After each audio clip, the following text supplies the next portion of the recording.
人體腸道又稱第二大腦，腸道對身體同埋情緒健康息息相關。都市人生活壓力大，精神緊張、敏感、情緒屈住，加上不良嘅飲食習慣、睡眠質素欠佳、生活作息不定時，可能係腸道喺度對身體發出信號。人體腸道又稱第二大腦，腸道對身體同埋情緒健康息息相關。腸腦軸係大腦與腸道之間嘅溝通橋梁，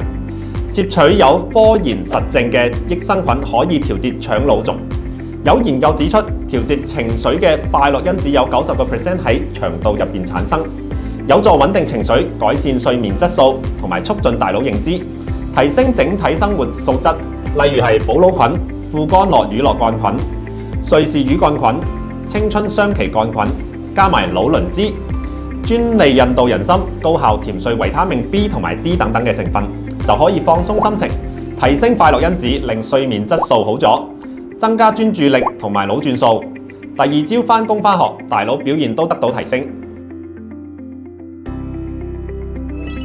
MedHerbs